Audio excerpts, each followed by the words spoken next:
I found out through Instagram. Not a phone call, not a text, not even a mutual friend giving me a warning. Just a photo on my feed at 7:43 a.m. on a Tuesday. Brandon on one knee, a woman I'd never seen smiling down at him, the ring catching the sunset light. She said, "Yes! Can't wait to spend forever with my best friend." Posted 2 hours ago. 847 likes. Comments flooding in with hearts and congratulations. 4 months. It had been 4 months since he'd ended things with me. 4 months since he'd said he wasn't ready for commitment and needed time to work on himself. Apparently, he'd been working on himself with someone else.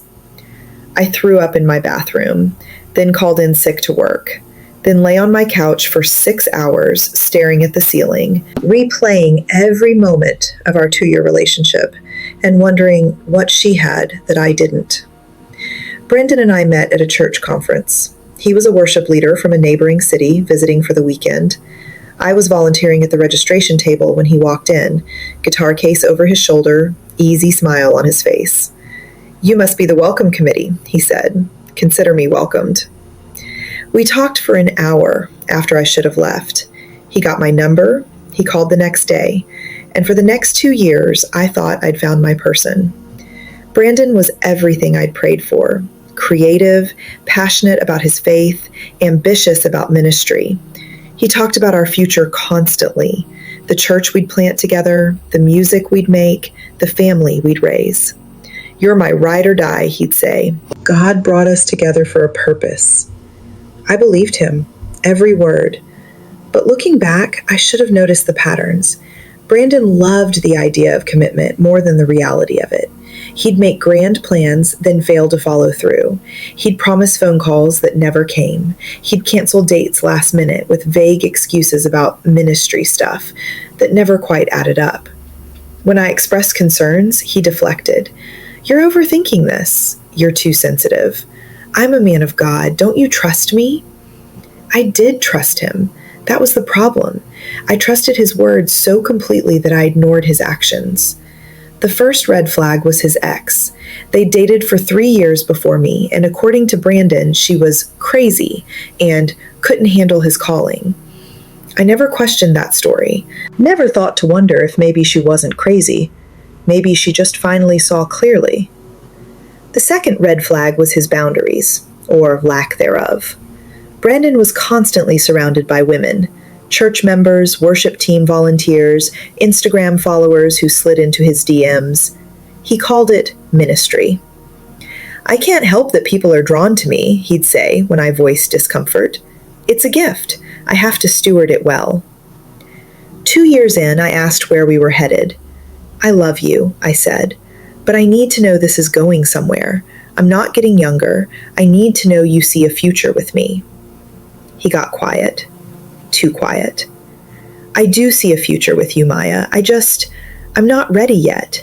Ministry is taking off. I need to focus on my calling. I can't give you what you need right now." What does that mean? It means I think we should take a break. Not break up, just create some space so I can hear from God clearly. 4 weeks later, he stopped calling altogether. 2 weeks after that, I saw him tagged in photos with another woman. A month after that, she said yes. I became obsessed with understanding what she had that I didn't. I stalked her Instagram like it held the secrets of the universe, analyzed every photo, every caption, every comment. She was pretty, different from me, but pretty, younger, newer to the church, less established in her career. She posted a lot of photos supporting Brandon's ministry, attending his events, amplifying his platform. She looked easy, not in a negative way, just uncomplicated, flexible, the kind of woman who didn't ask hard questions or need definitive answers, the kind of woman who would fit into his life without requiring him to adjust anything. And slowly, painfully, I understood. Brandon didn't leave me because I wasn't enough. He left me because I was too much. Too much conviction, too many needs, too much expectation that he actually become the man he claimed to be. He didn't want a partner. He wanted an accessory. The turning point came 6 months later at a women's conference. The speaker was talking about rejection, how it redirects us, how it reveals people's true character, how God uses closed doors to protect us from futures we can't see. Some of you, she said, are grieving relationships that God sabotaged on purpose. You're mourning a future that would have destroyed you, and I need you to hear this. When someone walks away from you, they're not rejecting your worth. They're revealing their capacity. She paused, letting the words land. Some people leave because you're too much, too strong, too honest, too real. They can't handle the full weight of who you are, so they find someone lighter, someone who asks less, someone who requires less growth. Tears streamed down my face. But here's the truth. You don't want someone who's intimidated by your standards. You want someone who rises to meet them. Let the weak ones leave. They're making room for the man who can actually hold you. I started seeing my breakup differently. Brandon didn't leave because I was unlovable. He left because loving me would have required him to grow, and he wasn't interested in growing. He wanted comfort, not challenge. The woman he chose wasn't better than me. She was just less threatening to his ego, less likely to question his choices or demand his presence or hold him accountable to his promises. He chose easy, and in doing so, he revealed exactly who he was. I dodged a bullet. A charming, guitar-playing, scripture-quoting bullet, but a bullet nonetheless. I stopped stalking their social media, blocked both accounts so I couldn't be tempted. I started therapy. Real, deep-dive therapy where I unpacked why I'd stayed so long with someone who consistently showed me he wasn't ready. Why I'd accepted crumbs and called them meals. Why I'd let his potential outweigh his reality. My therapist asked me a question that changed everything.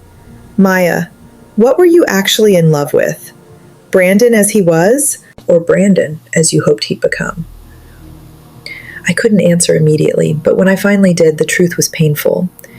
I'd been in love with potential, with the future he painted, with the man he could be if he ever decided to grow up.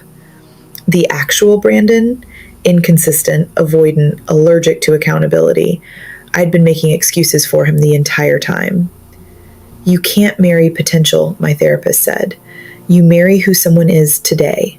And if who they are today isn't enough, no amount of hoping will change them. I started making a list, not of Brandon's good qualities, but of every time his actions didn't match his words, every canceled plan, every deflected conversation, every moment he chose his comfort over my needs. The list was long, embarrassingly long. How had I missed so much? How had I explained away behavior that was screaming the truth? Because I wanted the fairy tale more than I wanted reality. Because admitting he wasn't the one meant admitting I'd wasted 2 years. Because starting over at 30 felt terrifying. But staying would have cost me more than leaving ever could. I rejoined the dating world eventually, cautiously, intentionally. But everything was different now. I asked harder questions earlier. Not just, do you love Jesus, but what does your faith look like in daily practice? How do you handle conflict? What did you learn from your last relationship? Why did it end? I watched actions instead of just hearing words. A man who said he'd call and didn't? Gone after the first offense. A man who couldn't keep small commitments?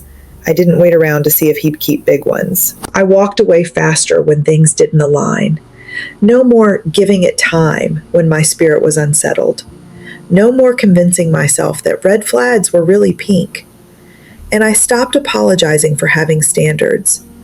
You know what you want, my best friend Tamara said approvingly. That's not a flaw, that's wisdom. Some guys think I'm intimidating. Good. The right one will be intrigued, not intimidated. Let the weak ones weed themselves out. I dated a few good men during that season. None of them were right, but none of them were Brandon either. They were honest about their intentions, clear about their feelings, present in ways Brandon never was. It reminded me that good men existed, that my standards weren't unrealistic. They were just incompatible with someone who wasn't ready to meet them. Here's what I learned about men who choose easy. They're not looking for partners. They're looking for fans. Someone who will applaud their vision without questioning their execution. Someone who will orbit around them without requiring any adjustment to their trajectory. Easy isn't about a woman's worth. It's about a man's willingness to work. A man who chooses easy is telling you something important. He doesn't want to grow. He wants to stay comfortable. He wants a relationship that costs him nothing. And a relationship that costs nothing is worth exactly that. The woman Brandon chose wasn't better than me. She was just willing to accept less, to ask for less, to expect less. That's not a win. That's a warning. 1 year later. I was at a coffee shop when I heard my name. Maya? I turned. It was Brandon's sister, someone I'd been close to during our relationship. I heard about the breakup, she said carefully. I'm sorry. I know he didn't handle it well. That's one way to put it. She hesitated. For what it's worth, the engagement didn't last. They called it off 2 months in. She realized he was never going to be what she needed. I felt nothing. No satisfaction, no vindication. Just a tired kind of sadness for the girl who'd learned the same lesson I had. I hope he figures it out eventually, I said honestly, but I'm glad I stopped waiting for him to. To every woman who's been passed over for someone easier, you are not too much. You are enough. The right man won't be intimidated by your standards. He'll be inspired by them. He won't ask you to shrink so he can feel tall. He'll grow so he can stand beside you. Brandon chose someone else because she required less of him, and God allowed it because he knew I deserved more. Not just more love, more growth, more honesty, more of everything a real partnership is supposed to be. Being too much for the wrong person just means you're exactly right for someone else. Don't dim your light because weak eyes can't handle the brightness. Shine anyway. The man God has for you, he's not squinting. He's searching for exactly your kind of glow. Wait for him. He's worth it. And so are you.